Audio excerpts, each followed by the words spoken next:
ka'umsi waraana Itoophiyaa barcuma siyaasaa dhiiga uummata cunqurfamaan laaqameefim dheebuu aangoo daangaa hin qabne akka ta'eefim ka'umsi hongee ammoo mootummaan hongee ittisuuf qophii ta'uu dhabuu akka ta'eem hayyoonni ni ibsu. Barri 1977 fi barri 2014 akka lakkoofsa Itoophiyaatti bara hongee fi waraanaa jedhamuun seenaa Itoophiyaa keessatti kan yaadataman yoo ta'an dargii fi biltsiginnaan sirnoota hongee fi waraanaa koloneel Mangistuu Hayilemaariyaamii fi Dr. Abiy Ahmed Ali ammoo hooggantoota waraana waliinii fi hongee Itoophiyaa jedhamuun yaadatamu. Sirnoonni lachuu waraanaa fi hongee Itoophiyaa keessatti ka'eef sababa jedhamuun himamu. Dargiin yaadrimee qabeenya waliinii yookaan sooshaalizimii qabachuun Itoophiyaan haa dursitu wayita jedhuun biltsiginnaan ammoo yaadrimee ida'amuu qabachuun Itoophiyaan haa badhaatu jedham. Ayidiyooloojiin qabeenya waliinii Raashiyaa irraa waraabbames ta'em falaasamni ida'amuu biltsiginnaan fidem Itoophiyaaf nageenyaa fi qabeenyam tasgabbii fi dimokiraasii osoo hin taane waraanaa fi hongee du'aa fi buqqaatii hiyyummaa fi hojii dhabdummaa badhaase jedhamuun himamam. Akkam jirtan kabajamtoota daawwattoota Oromiyaa Miidiyaa Neetwork kun kan daawwataa jirtan qophii mil'oo tibbanaati. Rakkoo sagaleetiif dhiifama isin gaafachaa har'am kora biltsiginnaan torbee darbe keessa adeemsee irratti hundaa'uun kora dargii fi biltsiginnaan waraanaa fi hongee Itoophiyaa wal fakkeenya sirnoota lamaanii akkaataa dhufaatii isaanii balaa bulchiinsa isaanii jalatti Itoophiyaa mudate ilaalla. Ansara Sabaati gama ogummaa kaameraatiin Abdii Jamaal nafaana jira. Kun mil'oo tibbanaati.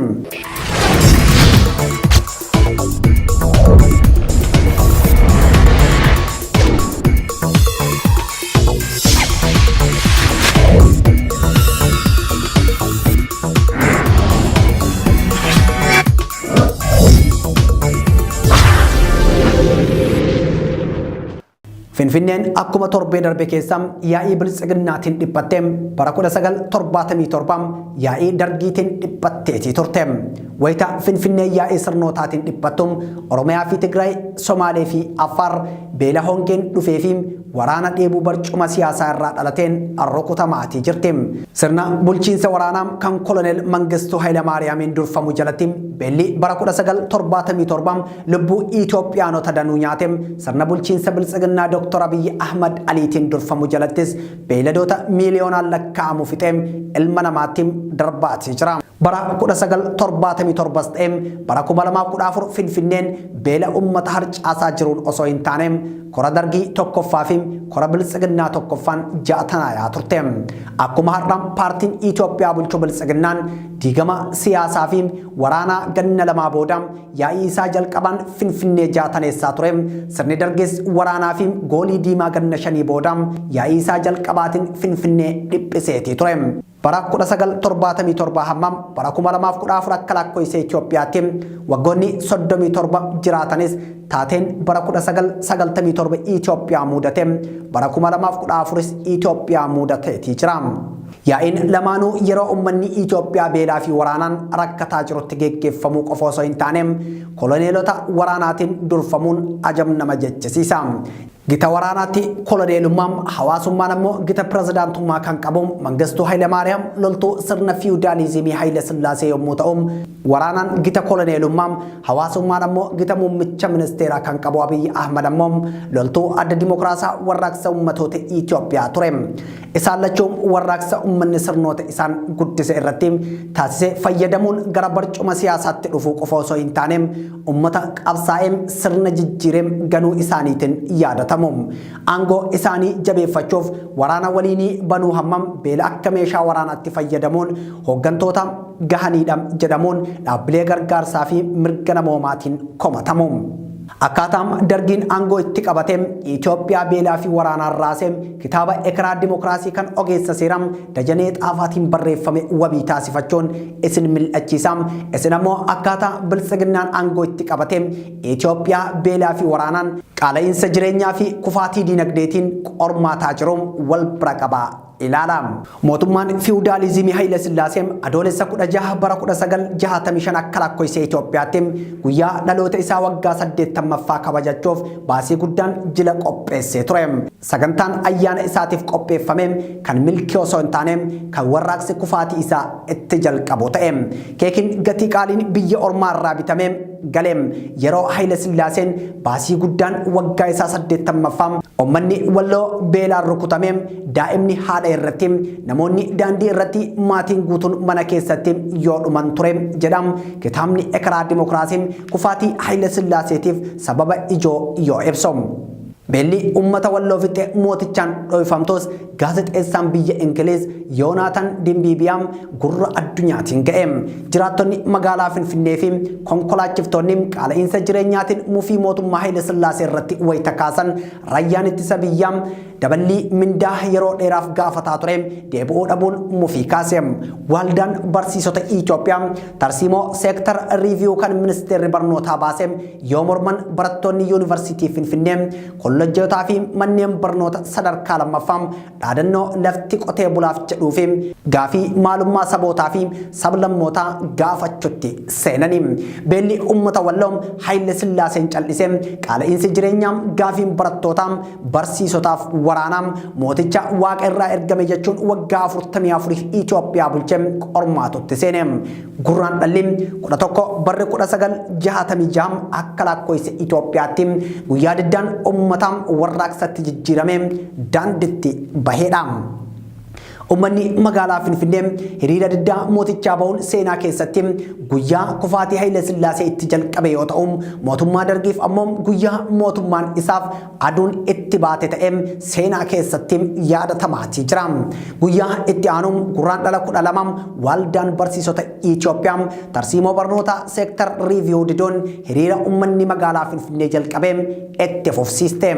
Waldaa biyyaalessa barattoota Itoophiyaa fi waldaan barattoota yuunivarsiitii Finfinnee wal duraa duubaan gaafii barnoonni hundaaf jedhuuf lafti qotee bulaaf jedhuun mootummaa Haile Sillaasee bahaa gala dhoowwuun fincila jalqabe itti fufsiisanii. Humni waraanaa mootummichaa ammoo diddaa uummataa fi gaafii daballii mindaa isaa deebi'uu dhabuu hordofee mootichaaf ajajamuu dide. Imalli imala warraaqsaati. Diddaa humna waraanaa qindeessuuf dirqamni kutaa waraanaa yeroo san Nageellee Booranaa jedhamee waamamuuf kenname. Kutaan waraanaa Nageellee Booranaa amajjii takka 1966 akka lakkoofsa Itoophiyaatti koree waraanaa hundeessuuf kutaa waraanaa hunda irraa kanneen aangoon isaanii ajajoota kumaa fi isaa gattaan keessaa loltoota sadi bakka bu'ummaan akka ergatan taasise. Amajjii 3 bara 1966 mootu koreen kun teessuma taa'een humni waraanaa kamuu mooraa keessaa akka hin baanee fi mooticha irraa ajaja akka hin fudhanne murtee dabarse.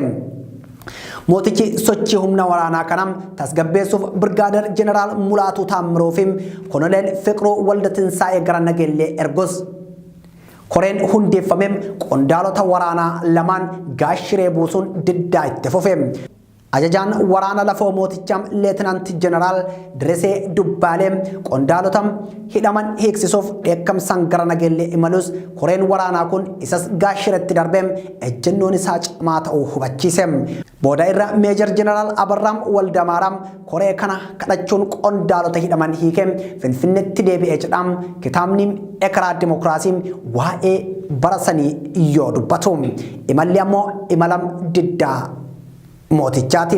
Gurraandhala 17 bara 1966 kutaa waraanaa lammaffaan dhaabbata raadiyoo Asmaraa yoo to'atu gurraandhala 19 ammoo waraanni humna qilleensaa Bishooftuu ajajaa isaanii Leetinanti Jeneraal Kabbadaa Gabreem mooraa akka hin seenne dhowwe. Yeroo kana mootichi haala jiru tasgabbeessuuf Lij Indalkaachoo Mokkonnan muummicha ministeeraa godhee muude. Mootichi Lij Indalkaachoo ministeera muummee godhus diddaan ummataas ta'ee barattootaan barsiisotaan hojjettoota warshaa konkolaachiftoota taaksii fi waraanaa hin dhaabbanne. Koreen waraanaa amajjii 1966 akka lakkoofsa Itoophiyaatti dhaabbate. Waxabajjii 21 bara 1966 kutaa waraanaa hunda irraa nama 3 hammatuun miseensota 120 digdamii qabate koree qindeessituu waraana lafoom kobur zabanyam raayyaam poolisiif waraana biyyaalessaa yookaan dargii jedhutti guddate koreen waraanaa kun ixaamaajoor shuumii waraanaa mootichaa leetanaanti jeneraal Abiyyi Abbabaa buuseem meejor jeneraal Amaan Mikaa'el Andoom muudeem aangoon mootichaa guyyama guyyaan akka cabbii baqaa dhufte koreen waraanaa fulbaana 1967 mooticha aangoo irraa darbuun mootummaa loltuu yeroo jechuun durataa isaa fi itti aanaa isaa koloneel Mangistuu Hayilamaariyaam Waldeefi Atinaafuu Abaataa taasifatee aangoo qabachuu beeksise. Itaamaajoor shuumii waraanaa meejor jeneraal Amaan Mikaa'el Andoom ammoo pirezidaantii taasise. Akkuma bilisiginnaan ebla 2 bara 2018 jijjiirama qabsoo ummataatiin dhufe irratti aangoo qabatee sirni waraanaa dargis aangoo qabate. Mootummaan bilisiginnaa akka mootummaa dargii waraanaan aangoo qabatuu baatus qabsoo ummataatti dabalame ummata fakkaatee injifannoo ummataa butuu isaa iccitii dirree jiru. Mootummaan loltuu yeroo yookaan dargiin erga warraaqsa barattootaa barsiisotaa konkolaachiftootaa fi ummati Itoophiyaatiin aangoo mootummaa qabatee booda akkuma bilisiginnaa mootummaa ce'umsaa hundeessuu dhiisee gufuuwwan bulchiinsa isaa buqqisutti gattaa'e.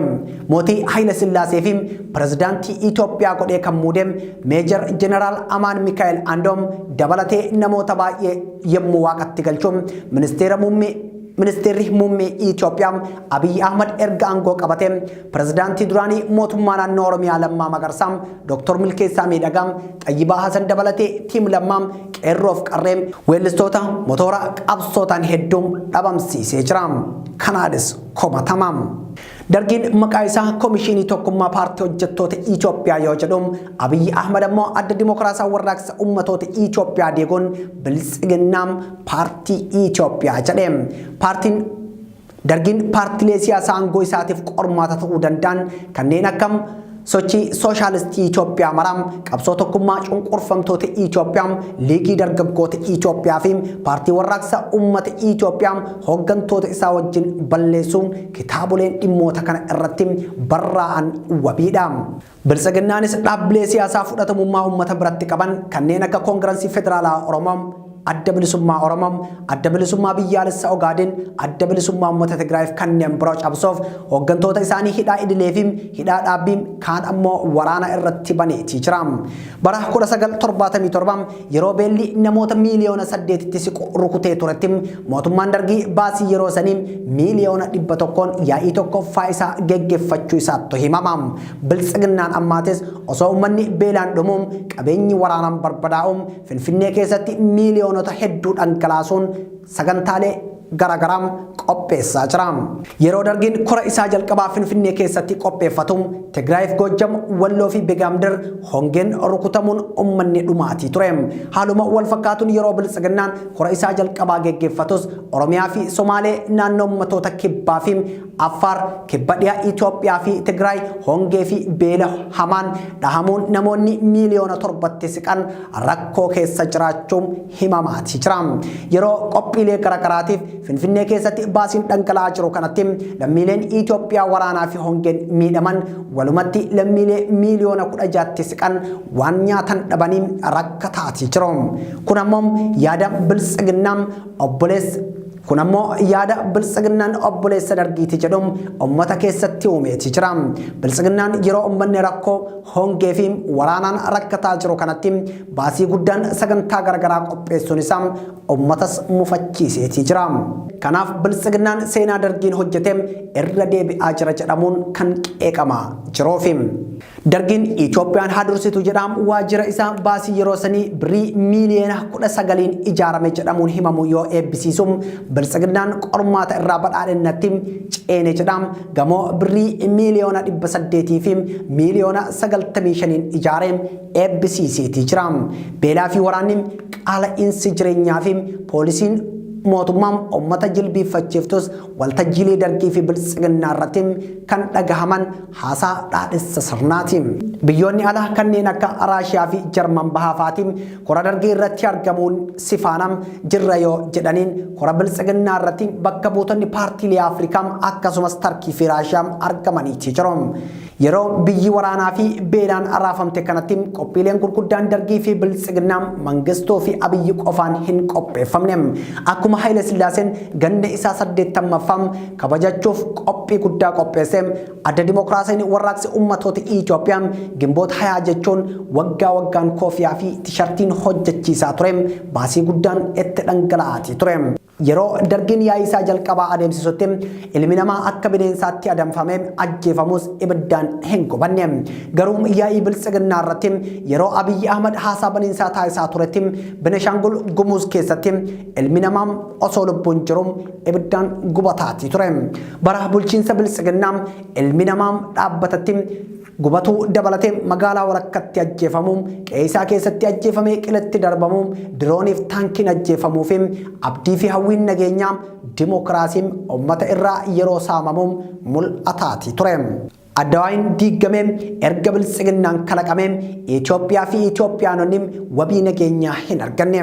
Nageenya dhabuu fi lubbuu kuma dhibbootaan lakkaa'amu baduun adeemsa biltsiginnaa gateettii uummataa irratti fe'uuf adeemameedha jechuun yaada kennattoonni ibsu. Mee ammam yaa'ii biltsiginnaa fi haasaa ministeerri muummee Itoophiyaa Abiyyi Ahmad yaa'ii kana irratti taasisee fi haala qabatamaa Itoophiyaa keessa jiru haa mil'annu.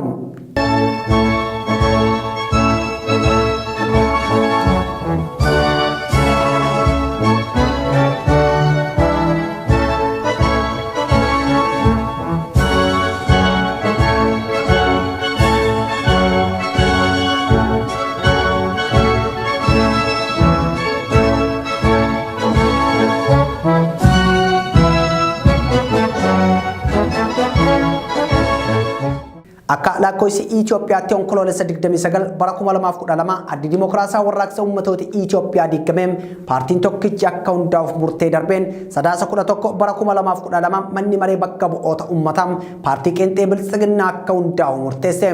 Hundeeffamee waggaa lama booda immoo bitootessa 2 hanga 4 bara 2014 kora isaa jalqabaa adeemsiseetii jira. Haasaa baniinsaa kora tokkoffaa biltsiginnaa kan taasise ministeerri muummee Itoophiyaa Abiyyi Ahmad በህዝብ ግፊት biltsiginnaan paartii dhiibbaa uummataa fi hooggantoota jijjiirama barbaadaniin akkasumas gargaarsa uumaatiin dhalate. ፈጣሪ እርዳታ ብልጽግና ተወለደ።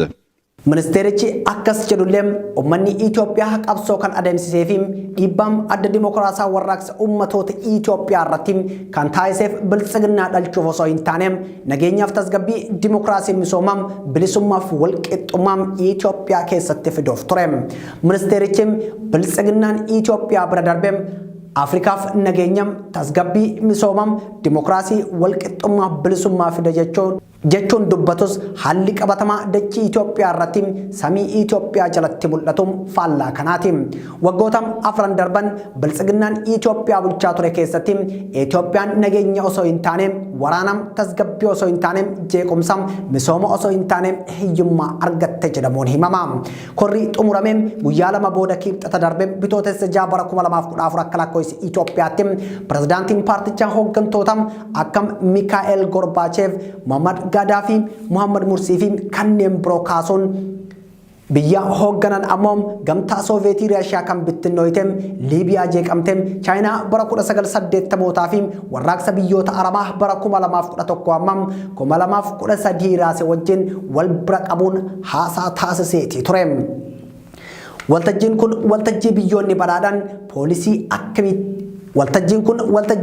badhaadhaan poolisii akkamiitiin badhaadhanii dimokiraasiin biyyoota dhiyaam akkamitti dagaagee gaafiin uummataa akkamitti deebii argataa irratti kan xiyyeeffate osoo hin taane aangoo kenna akkamitti bulfannaa qaamota fonqolchan irratti raawwatuu danda'an akkamitti to'annaa gaafii uummataa akkamitti ukkaamsinaa hooggantoota ilaalcha addaa qaban akkamitti qabna kan jedhu fakkaata. ሚካኤል ጎርባቾቭን ብንወስድ ራሻ በነበረችበት ሂደት ውስጥ ያንን የኮሙኒስት ፓርቲ ሚካኤል ጉርባቼቭ yoo fudhanneem adeemsa raashiyaan keessa turte keessatti sochii olaanaadhaan dhufeen paartii kooministii diigeem amma addunyaa raajeffattutti ga'eem garuu paartii san diigeem paartii bakka bu'iinsaa fi yaada raashiyaa walitti qabee ijaaruu danda'u hin finneem akkuma Miikaa'el Gurbaachev raashiyaa bittinneessee paartii fi yaada yoo hin qabaanne biyyi ni bittinnooti ሰብሰብ አድርጎ ማቆየት እንዳልቻለው ፓርቲ ሳይተካ ሲቀር ሀገር ይበተናል yaada Abiy Ahmed kana irraa kan hubatamum hoggansi biltsiginnaa fi biltsiginnaan biyya guddoo geggeessuuf yeroo fudhatanitti akka Miikaa'el Gurbaachev paartii diiganii hin dhiifne yaada paartii biraa bakka buusanii biyya diigumsa irraa akka hambisaa jiran kan jedhudha. Paartii bakka buusuun yaada bakka buusuun caasaa bakka buusuu waan dandeenyeef biyyoonni rakkoon siyaasaa mudatee fi carraan akka biyyoota biyya irratti diigamte nu hin geenye. Garuu biyyi hin diigamin tamiim naannoo Oromiyaa keessatti aanaalee fi gandoota meeqatu bulchiinsa biltsiginnaa jala jira. Naannoleen Itoophiyaan qabdu keessaa naannolee meeqatu mootummaa federaalaatiin bulaa jira. Ilmi namaa wabii nageenyaa qaba. Nagaan bahee galuu danda'a. Dinagdeen biyyattii fi dameen dippiloomaasii sadarkaa maalii irra jira. Moo biyya ijaaruu jechuun namoota ilaalcha siyaasaa gosa tokkee qaban paartii tokko qofa keessatti walitti qabuun kora taa'uudhaan biltsiginnaadhaaf ifnee bira darbina.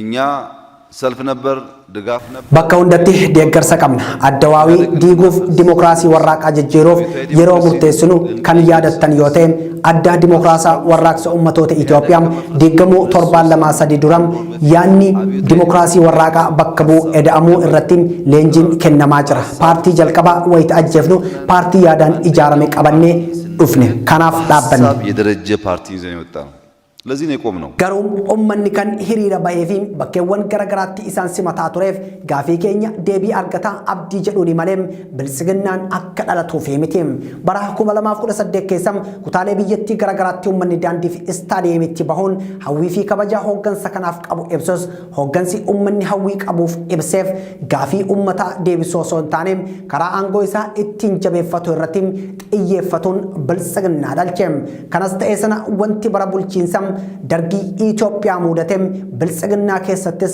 mudataati jira qaala'insi jireenyaa hojii dhabdummaan hiyyummaan hongee fi beelli waraanni buqqaatiin kufaatiin diinagdee kufaatiin dippiloomaasii qoqqobbiin bara sirnoota kanaa Itoophiyaa qormaate dargiin goolii diimaan rakkoowwan olitti caqafaman ukkaamse waggoota 17 Itoophiyaa bitus hidhannoo qabsaa'otaa gaafa itti camu Zimbabween of dhahem biltsiginnaanis maqaa shanee fi juntaatiin rakkoowwan armaan olitti caqafaman ukkaamsee waggoota 4 bulche maaltu itti aanee ta'am ollee bullee argina ansiraa sabaa ture gama ogummaa kaameraa fi production bareedaan midhooti banaa kan isin biraan gahaa ture Abdii Jamaaliin irra deebi'uun rakkoo sagaleetiif noof fulchaacham torban qophii biraatiin amma walitti deebinutti torban milkii haa ta'u.